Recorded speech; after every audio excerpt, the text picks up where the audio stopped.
know how things are going to fall, and for us, picking at 17, very excited to get Kyle, where we got him. We think he's got tremendous skill, really good upside. Again, we think he's a top 6 forward that you look at his stats and you look at what he's done at the USHL level, that we really believe that we've added a real skilled player there. And with Jack, again, as well here, we think he's got top 6 upside that for us, adding to the skill level of our group, that we have coming, it's an exciting time for us.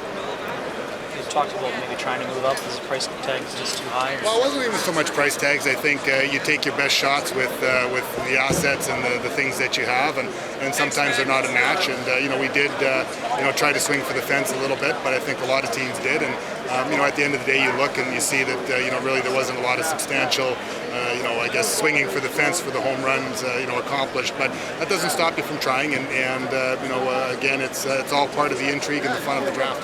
Does it feel like you moved up a little bit? Connor was rated so much higher earlier in the draft than some of the teams that I had done. Yeah, well, again, for us, we were excited to be able to get him where we're at. But when you're at 17, you have to be prepared for everything, and sometimes these guys do fall into your lap, and you're the benefactors of it. What do you think of the keys for tomorrow? There's lots of good players on the board. I think that's the interesting thing. I think the upside to I guess not being able to move up substantially in the draft is you still got a lot of your assets able to pick. If you do try and move up, it costs you dearly, and you probably don't have those picks on day 2, or maybe not as many even on day 1. But we're excited. We've got I guess all our remaining picks except for the 5th round, and those kind of things unfold on the floor as well. There always may be opportunities to pick up some extra picks as you go, and so again, it'll be the day will come quick. 10 o'clock start time tomorrow. We'll be here before you know it. Kyle said that you guys didn't do a second interview with him. Is that because you didn't think he would be there when you picked at 17, or was it just logistical?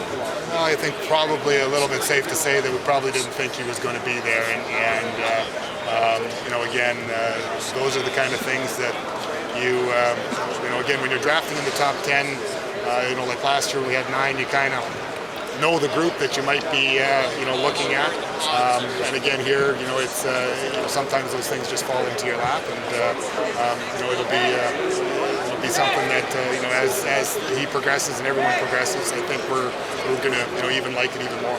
You read about a little bit about him, and everybody raves about the skill set. Can you elaborate a little bit more on what you guys saw? Yeah, I had the fortune of being able to see him play a couple of times myself, and he's a big guy. Plays, sees the ice very well. Can do a lot of things with the puck, can make plays, can drive down the wall, can score some nice goals. But he's got great speed, and the tempo of his game is at a high level. He does things at a very, very high level. He's got good size. He's going to need to fill out a little bit, but like most kids, that's one of the things that needs to be checked off on the boxes at this point in time in their career. But the way he plays the game with his speed, and with his skill set is going to fit in nicely with us. Now that you have this out of the way tonight, do you go into tomorrow thinking more about filling positional needs? Again, they're talking, the fact that we drafted, 2 American kids. Like, we don't really look at the passports. A lot of times you try not to look at the positions, but it really depends what's there on your list. There could be a cluster of forwards, or there could be a cluster of defensemen. Or there could be, a centerman or wingers. You really have to still be true to the list and see what's around it. But again, if there is,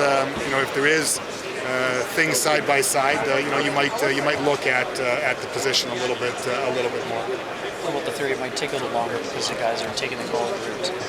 It's hard to say at this point in time.